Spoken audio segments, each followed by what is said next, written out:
Donc on a le hip-hopper et on a le rappeur, un peu comme aujourd'hui quand on veut faire parler d'un problème de banlieue, on appelle un rappeur. En quoi il est spécialiste? Il est sociologue le mec? Enfin attends, faut être rappeur pour être sociologue et analyser le problème des banlieues en 2005? Non, c'est encore, c'est de presque de l'ethno-journalisme de penser que parce que le mec est né dans un quartier, il va bien le comprendre. Attendez, vous êtes né à côté d'une station-service, vous pouvez me parler du choc pétrolier? C'est exactement la même logique. Et donc, il y a encore ce deuxième vide par rapport à ce que l'on est en train de dire. Et puis il y a la rupture de 95, quelque part au milieu de ça, c'est les sans-papiers. On revient à l'image qui avait été abandonnée en 75 du mec qui, quelque part, subit son destin, mais aux chances qui commence à se révolter. Parce que il y a eu une sorte de hiatus de 20 ans, on ne savait pas comment reprendre la machine. Je subis l'histoire coloniale, avant j'ai subi l'histoire de l'esclavage, je subis l'histoire du travail qui se porte pour une trentaine d'années sur mes épaules de pauvre balayeur, hiatus, 95, le temps de la révolte. C'est pour ça, quelque part, la gauche a mythifié l'histoire des sans-papiers comme une sorte de prise en main des victimes de l'histoire par eux-mêmes pour construire leur destin de demain. C'est une image qui correspondait parfaitement à la mythologie attendue à la fois de la lutte anticoloniale et d'une certaine idéologie de gauche. Je la critique pas en tant que telle, j'explique simplement pourquoi c'est devenu un champ médiatique où c'est revenu dans l'image. Et la machine a redémarré. Et là, d'un seul coup, on a quelque chose qui est un peu nouveau, et là, faut que je sois un peu moins méchant.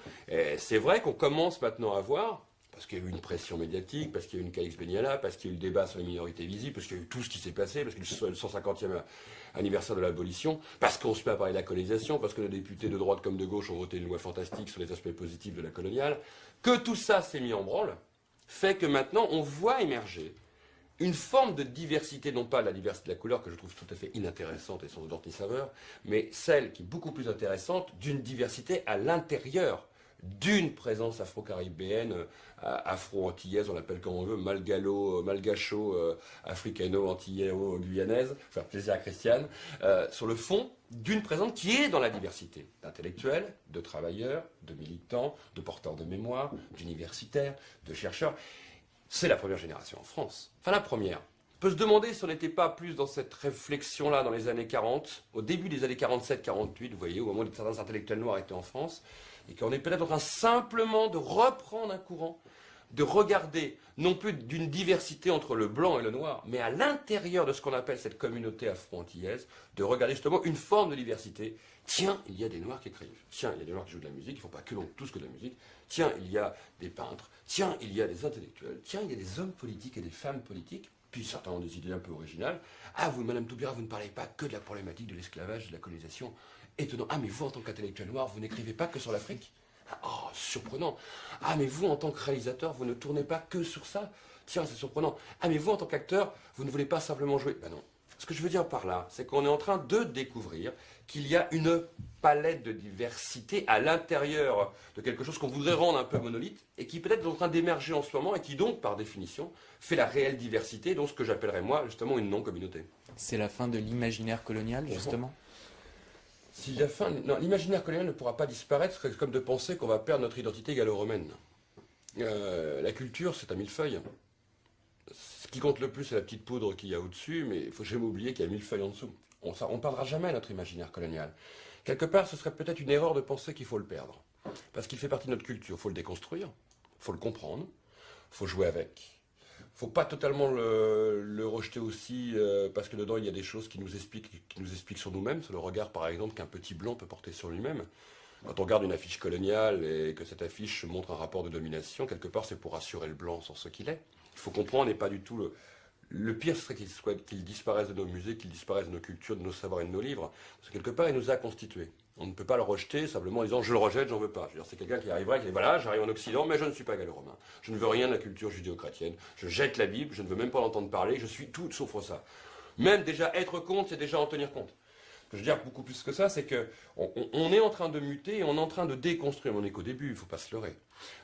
Mon vieux maître, Jean Devis, qui avait fait cette très belle exposition, l'une des premières en France sur les arts nègres, qui avait vraiment eu un succès important, Vallée du Niger, dans l'ex-palais des colonies, à la Porte Dorée, qui était un très beau symbole, disait toujours, il a fallu 8 décennies pour construire ce qu'on peut dire d'une manière médiatique, forte et prégnante, la culture coloniale en France. En gros, jusqu'aux années 60, 1880, 1960. Il en faudra 8 pour la déconstruire. On est tout bêtement à mi-parcours.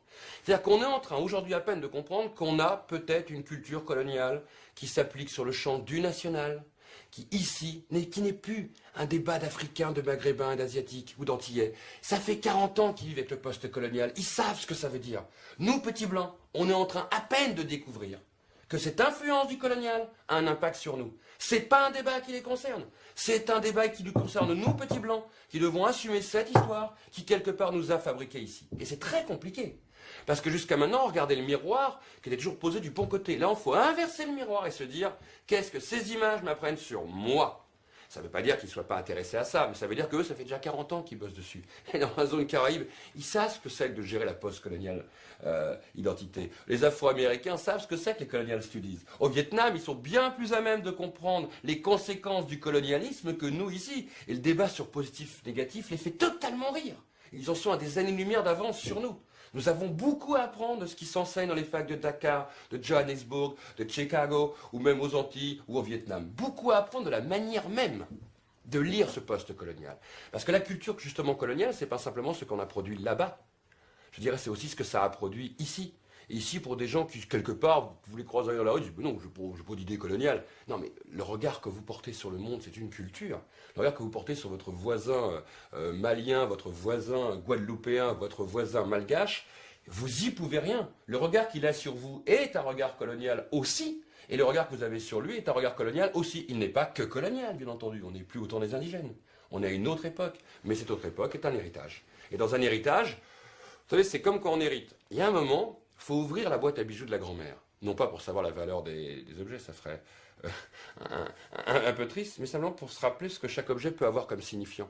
Et bien cette boîte qu'on ouvre, la mémoire coloniale, la culture coloniale, je préfère ce mot de culture coloniale, c'est un peu d'ouvrir cette boîte et de se poser la question sur les différentes icônes qu'il y a dedans, en quoi elles émanent pour nous constituer aujourd'hui, et donc pour constituer ce qui fait le débat, parce que vous ne l'aurez pas.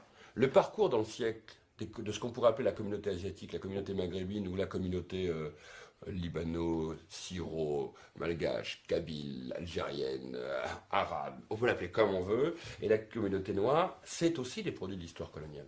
Leur manière d'exister, leur manière d'être présente, leur manière de revendiquer, leur manière d'être perçue, leur manière d'être à la télé, leur manière même de penser, est quelque chose qui aujourd'hui est aussi lié à la façon dont l'histoire coloniale s'est construite dans ce pays.